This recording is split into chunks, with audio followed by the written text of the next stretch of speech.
Hi, welcome back to another tutorial. This week we're going to be talking about Arturo de Ascanio's Ascanio Spread, which if you don't know is, so basically it's a way to pass on a 5-card packet as a 4-card packet, which if you don't know is basically a good way to conceal extra cards. So yeah.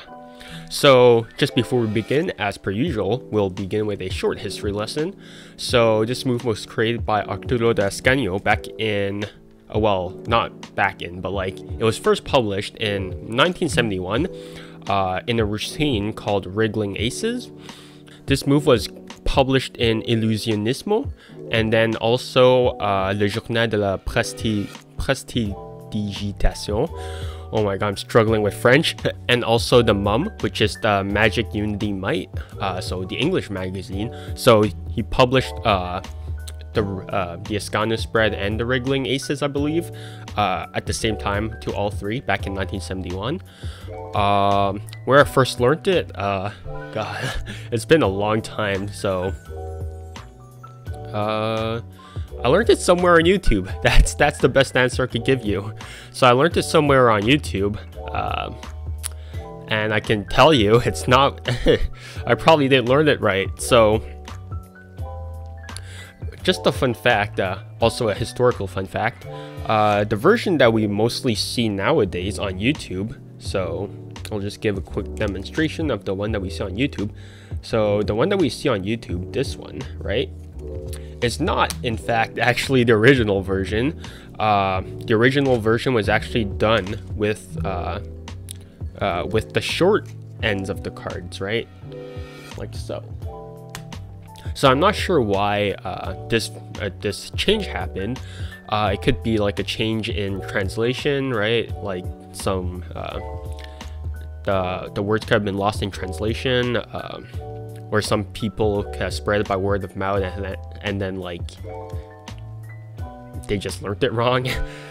I don't know, right? All I know is that the Western one, the one that we do nowadays, is not the original one. So for this tutorial, I'm going to be teaching you two versions. I'm going to be teaching the original one, well, at least one of the variations of the original one, because the original one, there's not really like an original one, because Arturo de Ascanio pretty much made a lot of them. And also I'm going to be teaching the Western one. So yeah, grab a deck of cards. Oh my god, I can't speak today. And let's get started. So for this move, you'll need a 4-card display as well as an extra card, right? This one will be hiding the card in the center, so the 3rd card from the top. And this one is going to be the original one, so yeah. So what you're basically going to do is that you're going to start off in a pretty weird grip. So you're going to start off with your middle finger as well as your thumb, and you're going to hold the top right corner and the bottom right corner, and that's your starting grip, right? And what you're basically going to do is that you're going to contact the bottom packet, well, you're going to contact the bottom card with the pad of your left ring finger, right?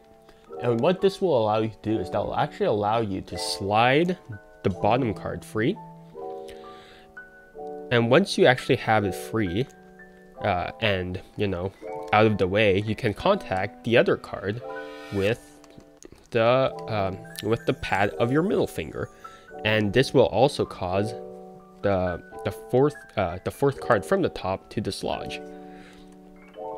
So now you're in this position, right? And you and also the middle and thumb are still holding this packet. So once again, as a recap, you're just going to contact somewhere along the face of the bottom card with your ring finger, right? So then you could dislodge it, and then you were going to contact the next card with your middle finger to dislodge it. And then, unlike the previous cards, you're not going to contact the face the bottom card with your index finger, or else that'll flash the card that you're supposed to hide. So what you're going to do is that you're actually going to contact the top card, right? The first card with your thumb. And you're going to pull, right? So now you have this 4-card display. But it doesn't stop there, right? So if you notice with most Ascanios, even in the Western version, you actually wriggle, right? You wiggle the packet, so then you can see that it's like, oh, it's just 4 cards, right? So you're in this position, you're wriggling. But in the Magic of Ascanio Volume 2, right? It's still on sale, so you could go ahead and buy that if you want to learn more about the Ascanio Spread. So what you're supposed to do is that now that you're in this position, you're supposed to curl in your middle finger. So when you curl in your middle finger, you'll actually realize that this causes the 2-card packet, right? Actually, I'll actually inverse this so then it's easier to see. So once again, ring finger, middle finger, thumb, right? So you're over here, and you're basically gonna curl, you're gonna wriggle a bit. And what you're gonna do is that you're gonna rotate, you're gonna curl in your middle finger, and what this causes the double to do is that it actually turns, right? Clockwise. And now what you're basically gonna do is that you're basically gonna move your left thumb down a bit as you curl in your thumb. So you're basically doing the rotation, but in a counterclockwise position to arrive in this position, right?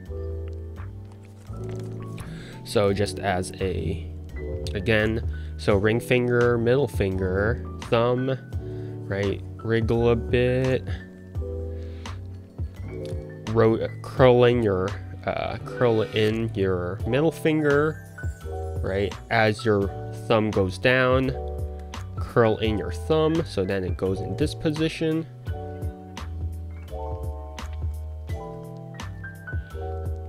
And then now what you're going to do is that you're going to close everything, but as you do, you're going to close in your middle finger a bit, so then this juts out just a bit, and then you're going to reach over with your right hand and grip everything in a sort of biddle grip again,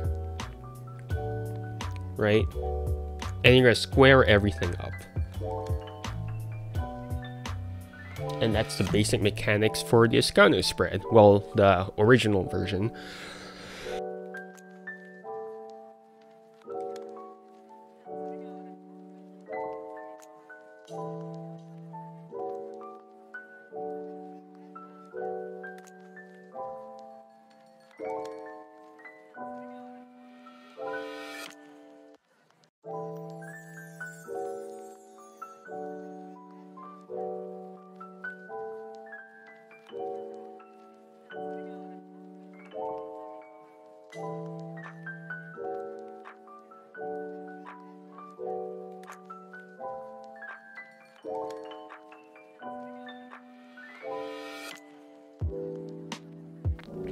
So that's the basic action for the original Ascanio Spread, right? I'm not going to go into that in too much detail because the book is still in print, The Magic of Ascanio, which you can still purchase. So it's a great book. So if you don't have it, you know, you're missing out a lot. So that's basically the first version of the Ascanio Spread. Now let's get into the Western version. So the Western one is pretty similar, but also there are some slight differences. So the main difference is that it is held in this grip, right? It is held along the short edges, right? Well, it's held in a, I don't know what to call this, you know what? It's held while the packet is lengthwise. Like, I'm just gonna say that, right? Might not even be correct terminology, but you know. And what's different is that you're not going to use your ring finger to contact the face of the card. You're actually just going to use your index to contact the bottom card, right? So this pries away this card free. And afterwards, you're going to use your middle finger to contact the bottom card. And then finally your thumb to contact this card, the top card, right? And from there, you just wriggle around. And then I'm just going to teach you a few ways to display the Ascanio spread.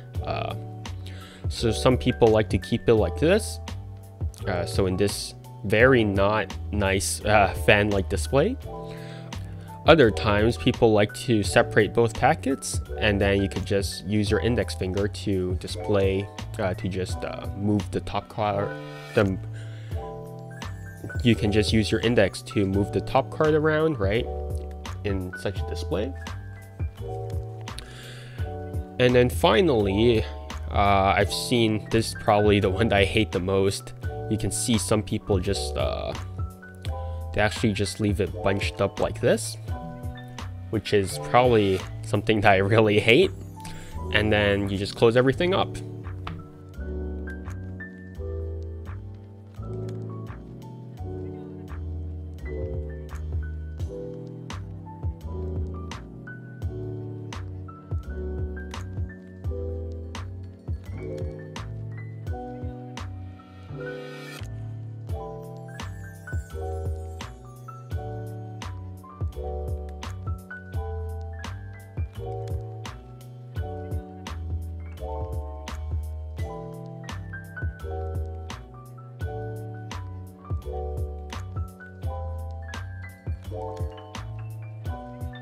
So it's also important to note that for the Ascanio spread, there is no set display. So for specifically the original one, I believe in volume 2 of The Magic of Ascanio, they describe it as a dance. So there's no set position. It's more like whatever position you just wriggle it in. That's it, right? What I just taught you is a guideline. It's not necessarily the have to be all, right? The have to, and yeah. I don't know what I'm saying at this point, but generally, basically, the Ascanio spread is very loose, very flowy, very like a dance, basically. So you don't have to get in this exact same position as I do or in the book. So yeah, that's pretty much it. But yeah, that's basically it for my tutorial on the Ascanio spread. It's a relatively short tutorial because, one, it is a relatively simple move and most people already know it, but two, the mechanics aren't the main reason as to why I'm presenting this move. What I am doing is that I actually want to highlight why I'm not necessarily the biggest fan of the Ascanio spread, right? Personally, right? I mean, if you can find a style that suits the Ascanio spread, or if your style suits the Ascanio spread, then yeah, go for it, right? I mean, but personally, I'm not the biggest fan of the Ascanio spread, and here is why, right? So the Ascanio spread is something that I'm not necessarily the biggest fan of due to the fact that it's a really odd display, right? It's a really odd display that you need two hands, right, to accomplish, right? There's 4 cards, right? There's no reason for you to need 2 hands, right? If I just want to display 4 cards, I would just do this, right? I would just fan them out, spread them out, right? And that's that, right? Because it's 4 cards. I shouldn't need 2 hands to manipulate 4 cards. And yet, with the Ascanio spread, no matter the version, I need both hands for some reason, right? So I'm not necessarily the biggest fan that I need 2 hands to manipulate what seems like 4 cards. A second reason is that I find no reason that the card I'm hiding is in the center of the packet, right? So with most tricks that I do, right? With most effects that I do, it's either an add-on to the bottom of the packet or to the top of the packet, right? And even then, I could just count off the cards, and then the added-on card would be second from the top, right? It's such a weird position to be, that the card is actually center, right? In the center of the packet. So I just can't find like a reason for me to personally use the Ascanio spread, because one, it pretty much breaks what my natural cadence is. So to me, it breaks my flow and whatnot. So it feels really out of place for me personally.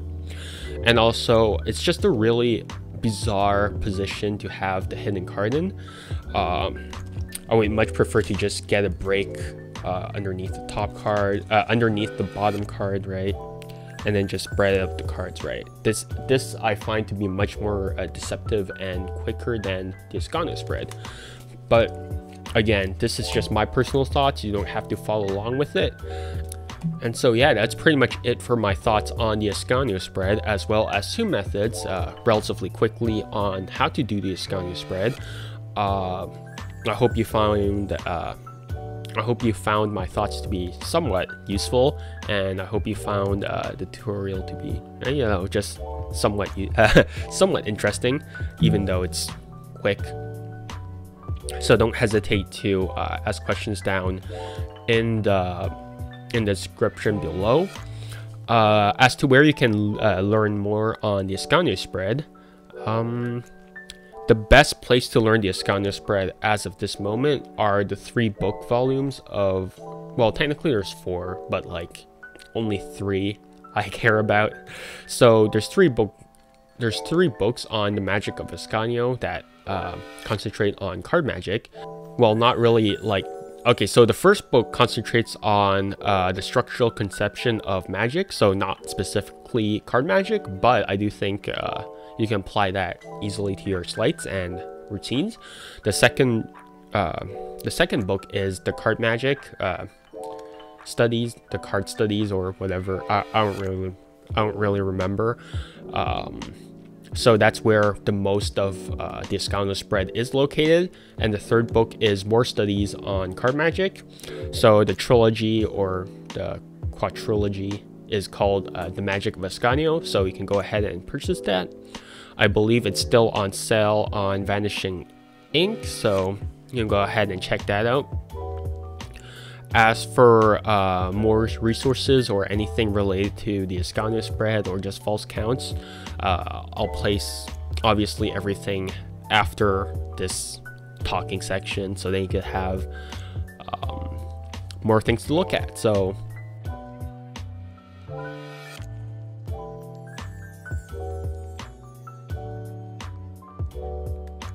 alright, thanks everyone for watching, and hope to see you guys next time. As always, the written instructions are down below on Patreon, so for everyone to see.